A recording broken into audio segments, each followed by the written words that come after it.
We provide you the platform to turn your dreams into reality. Give wings to your aspirations with KR Mangalam University. ये bombing से अगर US ये समझ रहा है कि डिटरेंस होगा, नहीं होगा। आप देखना आइंदा 5-10 साल में ईरान 90% एनरिचमेंट करेगा। इसीलिए पाकिस्तान ने नोबेल पीस प्राइज के लिए कहा था, और इसीलिए क्या उनका जो जनरल था जाकर ट्रम्प के पास बैठकर खाना खाया था। पाकिस्तान के देखिए, पाकिस्तान ने फॉर्मल कहा ना कि हम ट्रम्प के लिए नोबेल पीस प्राइज बोलेंगे, तो क्या इन्होंने इसीलिए कहा था, इसीलिए कहा कि उनको नोबेल पीस प्राइज मिलना चाहिए इस आदमी को, इस प्रेसिडेंट को, जिसने अपने ही देश के संविधान का वायलेशन किया, यूनाइटेड नेशन चार्टर का वायलेशन किया, इंटरनेशनल लॉ का वायलेशन किया। जो आज यूनाइटेड स्टेट्स ने जो बॉम्बिंग की है वो इंटरनेशनल लॉ का वायलेशन है, वो यूनाइटेड नेशंस के चार्टर का वायलेशन है, एनपीटी का वायलेशन है, और खुद यूनाइटेड स्टेट्स का जो उनका संविधान है यूएस का कि बगैर कांग्रेशनल परमिशन के वो जंग नहीं कर सकते हैं बॉम्बिंग, उन्होंने उसका वायलेशन किया। और उन्हीं का इंटेलिजेंस डिपार्टमेंट, यूएस का इंटेलिजेंस डिपार्टमेंट ने कहा कि ईरान तो न्यूक्लियर वॉरहेड वेपन्स के करीब नहीं था। तुलसी गबार्ड का स्टेटमेंट है। ये सिर्फ एक फसाड क्रिएट किया गया। मकसद एक ही है कि इजराइल जो बेंजामिन नेतन्याहू जो फलस्तीनियों का एक खस्साब बन चुका है, बुच्चर बन चुका है, जो जेनोसाइड हो रहा है, एथनिक क्लेंसिंग हो रहा है, उसको कवर अप करने के लिए किया गया। 55,000 लोग मारे गए, अभी मर रहे हैं वहां पर, आप उसकी बात नहीं करते। तो ये बॉम्बिंग से अगर यूएस ये समझ रहा है कि डिटरेंस होगा, नहीं होगा। आप देखना आइंदा 5-10 साल में ईरान 90% एनरिचमेंट करेगा। आप इस बात को देख लेना कि उस इलाके में जितने मुस्लिम अरब कंट्रीज हैं वो अब ये तय करेंगे कि भाई हमारा को अगर डिटरेंस चाहिए इजराइल से तो हमको भी अब वो वही करना पड़ेगा। वो भी करेंगे, न्यूक्लियर बॉम्ब्स बनाएंगे, न्यूक्लियर वॉरेट्स बनाएंगे। और ये जो यूएस ने किया है, इराक में आपने झूठ बोला था वेपन्स ऑफ मास डिस्ट्रक्शन, कहां मिला? कुछ नहीं मिला। आपने लीबिया में गद्दाफी को हटाया, ये कुछ इल्जाम लगाकर केमिकल वेपन, क्या हुआ? कुछ नहीं निकला।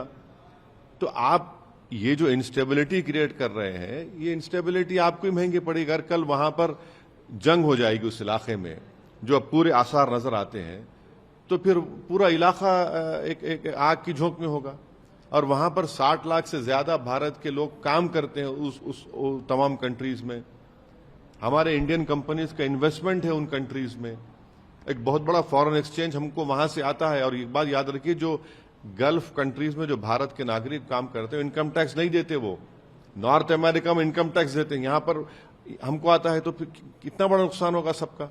तो ये बात हमको समझने की जरूरत है।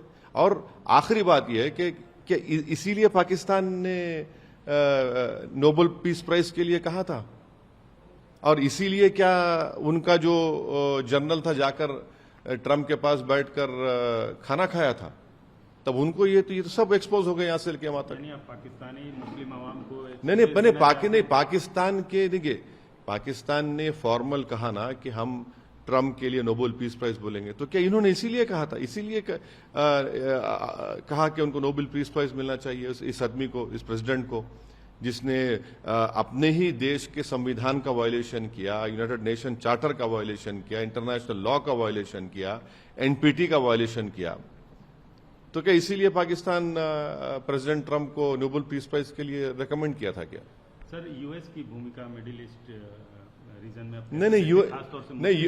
नहीं, यूएस ऑनेस्ट ब्रोकर कभी नहीं था। चाहे इराक हो, चाहे लीबिया हो, चाहे पैलेस्टाइन हो। और ये जो गजा में जेनोसाइड हो रहा है, जो एथनिक क्लेंसिंग हो रही है एक रेसिस्ट स्टेट की तरफ से, उस पर तो यूएस बिल्कुल खामोश बैठा हुआ है। सारी दुनिया बोल रही है कि पैलेस्टीनियंस का एथनिक क्लेंसिंग हो रही है। माने अगर वो लोग खाना लेने जा रहे हैं तो गोलियां चलाकर उनको मार रहे हैं। और पूरी वेस्टर्न मुमालिक जो बड़ा पूरे विश्व में दर्ज देते हैं ह्यूमन राइट्स, अरे तुम लोग कह के ह्यूमन राइट्स बात कर रहे हैं। कौन सी ह्यूमन राइट्स बात करें? इजराइल के पास जो इतने वॉरहेड्स है, न्यूक्लियर टेक्नोलॉजी है, वो लोग बोलते हैं एक्सपर्ट वो 700-800 है। इजराइल ना एनपीटी का मेंबर है, इजराइल आईएईए को अलाउ नहीं करता। आप उसके न्यूक्लियर जो बनाकर बैठा हुआ इतने वर्षों से, उस पर कोई बात ही नहीं करता। तो ये इनका डबल स्टैंडर्ड है, इनकी हिपोक्रेसी है। सर, इजराइल के प्रधानमंत्री ने ट्रंप की तारीफ की है और बोला है कि ये कार्रवाई इतिहास बन गई है। इतिहास यही बताएगा कि अगर जंग शुरू हो गई, जिस तरह इराक में हुआ था, इस तरह अगर जंग शुरू हो गई तो नुकसान खमियाजा कौन भुगतेगा? कितने मासूम लोग मारे जाएंगे? इसमें भारत के लिए परेशानी हो जाएगी। ये नहीं तो इतिहास ये जरूर लिखेगा कि बेंयामिन नेतन्याहू फलस्तीनियों का बुचर था, जिसने गज्जा में 55,000 फलस्तीनियों को उनका जेनोसाइड किया, एथनिक क्लेंसिंग कर रहा है। वो तारीख में जरूर लिखा जाएगा। भारत का ईरान से, यूएस से और इजराइल से जो स्ट्रेटेजिक पार्टनरशिप है, इस सिचुएशन में अरे हम ईरान में छाबार पोर्ट बना रहे हैं, 20 साल उसको ऑपरेट करेंगे। हम पाकिस्तान को बाईपास कर अफगानिस्तान में उनकी मदद करेंगे। तो हम उम्मीद करते हैं कि भारत सरकार इसका नोट ले, इसका कंडेम करे। ऐसा तो हम पॉलिसी हमारी कुछ तो वाज़ेह साफ पॉलिसी होनी चाहिए हमारी इसके ऊपर। जहां भक्ति है हर शब्द में, कथाओं में छिपे हैं दिव्य रहस्य और ज्योतिष देता है जीवन को दिशा। धर्म से जुड़ी हर बातों को जानने के लिए हमारे चैनल स्तुति को सब्सक्राइब करें। चैनल पर जाने के लिए इस लिंक पर क्लिक करें।